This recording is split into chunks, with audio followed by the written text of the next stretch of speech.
Oi, you. It's time for another episode of Dorothy and the Dealer. Let's tune into the conversation.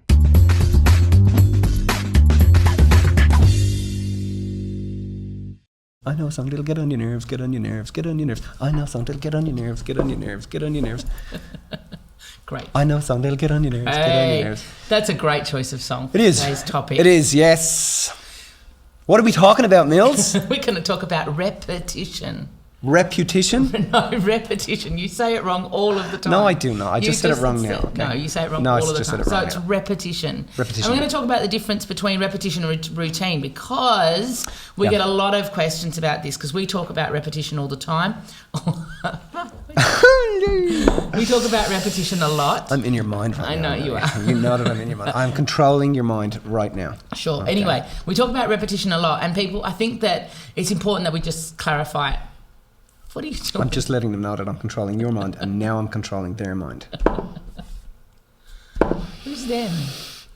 The people on the other end. Will. Okay, come on, go. Let's do this. Okay. Why are you being so ridiculous? Jesus. Anyway, Yes? What? I don't Nothing. know. I actually don't know. Go ahead. Jesus. You start talking. Yes? What? You Nothing. start talking. Well, we were talking about people always say to us, we yell out in audiences, listen, repetition lulls your brain to sleep. Just say it with me. Repetition. Repetition lulls your brain to sleep. Repetition lulls your brain to sleep. Yeah.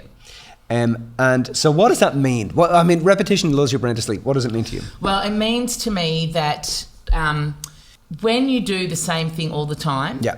and you don't use any brain power to think about it, Yeah. then you're actually sleeping. You're walking, Yeah. but you're sleeping. Yeah. So you're awake, but you're sleeping. So what that means is that I get up and we're going to get up and do the similar things every day. We're going to get up and we're going to have a shower. We're going to get up and we're going to eat breakfast and we're going to, go to the gym and do certain things. So that's routine, though. Well, yes, but if you're doing them all at exactly the same time, in exactly the same way, without any thought, so it's just you're on autopilot, Yeah. that's what we're talking about. So getting out of bed the same side.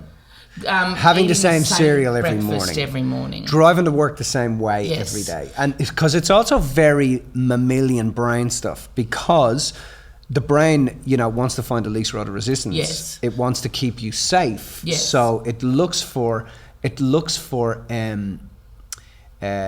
The easiest path. The easiest to path. get to something. So it's like,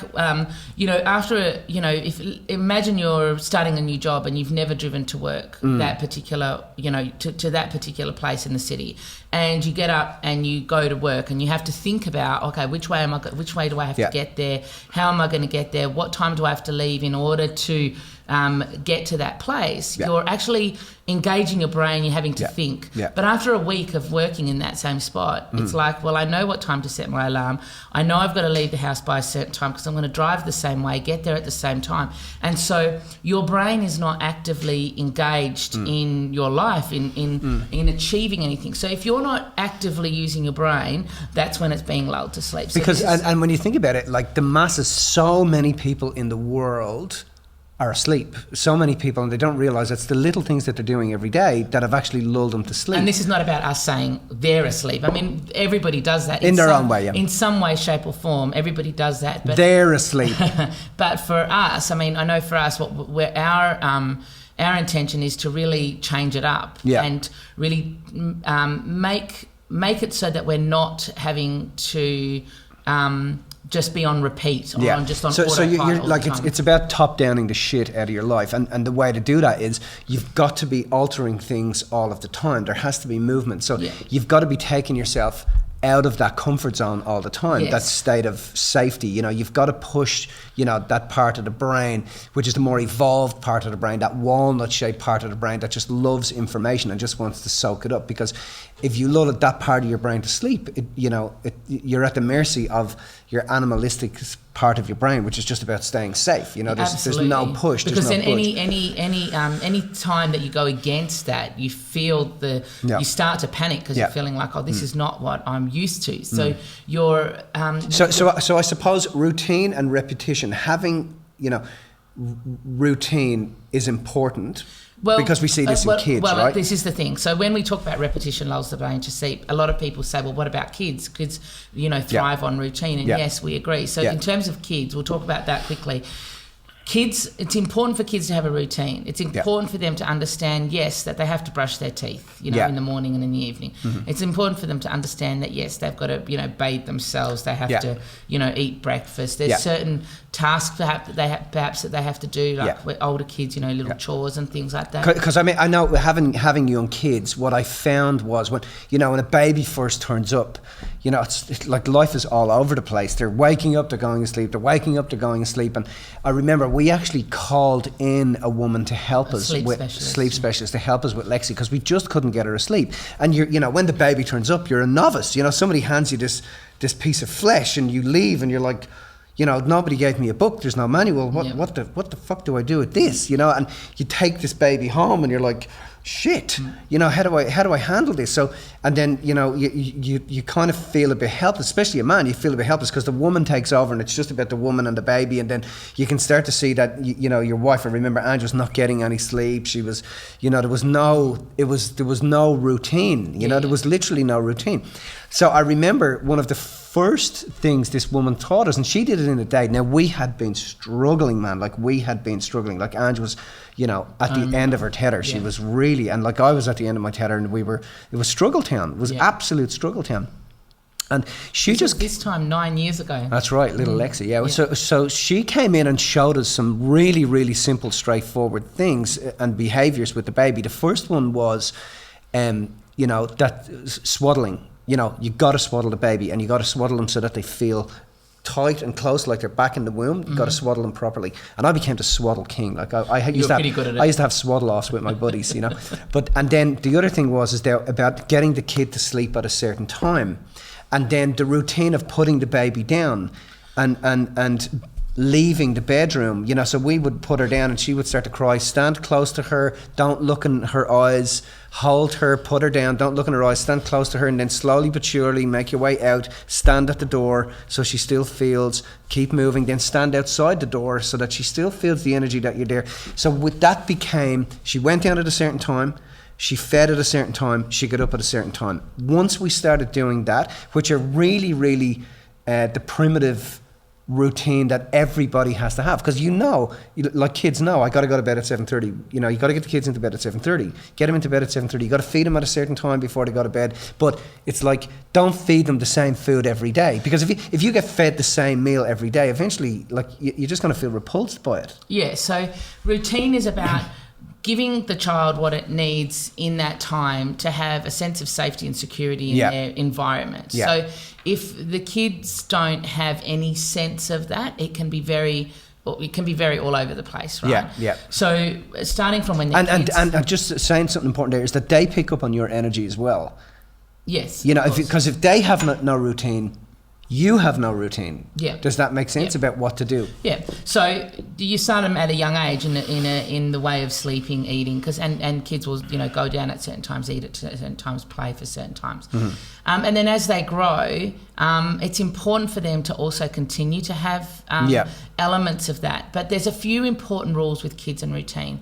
The first important rule is that, especially as kids grow a little older, if you're really, really strict with bedtime's at 7 and you're never ever going to sway from that, it gets a bit problematic. It means that you can't be out, watching sunset on the beach, having a picnic on the beach at that time because bedtime is at 7, And so you want to be able to be flexible enough to adjust the routine occasionally depending on the scenario, right?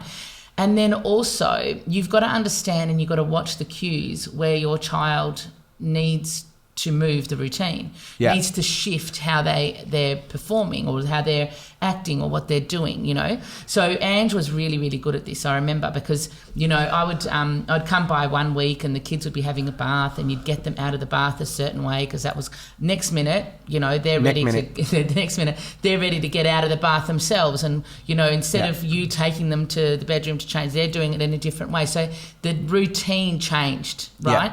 And like I'm trying to do something the way it was done, a week ago, and Ange's like, oh no, he's moved on from that now, so we're doing this now, right? So Andrew's really good at being able to monitor when the kids' routine needed to alter. Do you know what I mean? She's also really good at being able to monitor how, Lexi, who's a bit older, perhaps it's okay for her to shift her routine slightly dependent on her needs as opposed to the needs of the younger kids. So I think that it's important to understand that the need for flexibility in the routine, so that you're not being rigid, but the kids do need some stability. Yeah. Where it becomes repetition is where, like you said, it's doing the same thing all of the time in exactly the same way. Yeah. If you're in the bath, you're singing the same songs. If you're eating breakfast, you're eating the same meal. And it's exactly the same thing. That's all the when time. It becomes boring, it becomes repetitive, and we're not having to think anything greater. So a lot of the times people are like, oh no, this is the routine, it's comfortable for me now. Yeah. And what happens is we want to stay in that comfort zone. But growth happens, and like we've said many times, you can't have growth and comfort. So growth and comfort can't occupy the same space, right?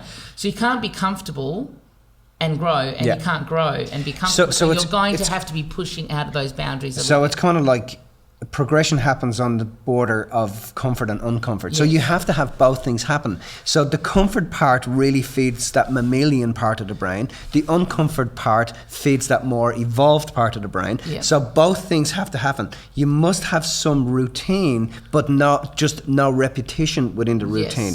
So it's like going to the gym every day, right? And sure, you're going to the gym every day, but if you're doing exactly the same exercises all of the time, you're not going to grow. You're not going to move. You're not going to change. You're not going to transform, right? So it's like going to the gym is great as a part of your routine, but you have to switch it up. You've got to move so that your muscles can learn, you can grow, you can... and you don't get bored going there. Get bored, exactly. So I think that's the biggest... the biggest piece of information we can give in terms of routine and repetition. So what's the way that you kind of keep things fresh so that you're not doing the same thing all of the time? Well, I think our job allows for that a little bit as well, because some days it's just you and I, we're studying and stuff. Some days we're in seminars, so we have to get up earlier, do different things earlier in the day, and I suppose we have different routines for different types of days that we have as well. I know that. But I think that just having a good gauge of when you're getting bored with what you're doing, and when you're not thinking, and you feel as if you're asleep, like you're getting to work and you're thinking, what happened? How did I get here? How did I get here? You're getting home from work and you're going, did I fucking go to work today? It's like that's when you've got an issue. So you got to go to work. It's about driving a different way every day. When you get into work, there's certain tasks you got to do. It's about just doing them in a different way every day. Even with our food, if Angie's, because Angie's not the best cook or chef in the world. So what will happen is that she'll find a meal and she will just cook the shit out of that meal until the kids literally cannot stand it anymore. Does that make sense? Or she'll get it that's totally something I would do. I remember when we got hold of this is a great way to say it, but I remember somebody had said, hey, listen to Dead Mouse random album title, which is about 10 years ago, and when we got that particular CD, Ange just played it to death, and you'd get into the car and it'd be Dead Mouse random album title, and oh my god, I'd be like, just switch that off or I'm going to throw myself out the window. But that's a little bit how Ange is. She likes that sense of security and safety, but when I see her come out of herself is really when we start we have the routine, but we do different things within the routine. Does that make sense? And that's really where you evolve and grow and feel like like something different is happening. So you got to be consciously aware of nurturing that part of yourself. Absolutely. Don't keep reading on the same topics. Read stuff that is inspiring you and helping you to feel clear and good and because that stops the whole thing of 2018 is just a repeat of 2017 and 2019 is just a repeat of 2000. It's like the same thing happens all the time. Before you know it, you're just in this same cycle. You might be in a different place, but emotionally you're in the same cycle. And that's what we're trying to avoid, I suppose. And your body will tell you and your life will tell you. Like for me, if I'm at Christmas time, there's only so much time I can spend at home, and then I'm like, okay, we need to dismantle something. What can we go and break and fix? Yeah. And I have to get out of here. I have to get back on the water. I have to do stuff. So I have to do something different. You've got to be actively thinking and doing stuff, and that's how you grow. That's how you move, right? Cool. That was I hope great. that covers all that information. Good work, buddy.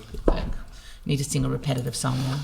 This is the song that never ends. It just goes on and on, my friend. I really like that song. Some people started singing it, not knowing what it was, and they'll continue singing it forever just because this is the song that never Okay, that's enough now. goes on and on. Okay. If you found this information inspiring, make sure you subscribe and tune in to the next Dorothy and the Dealer podcast.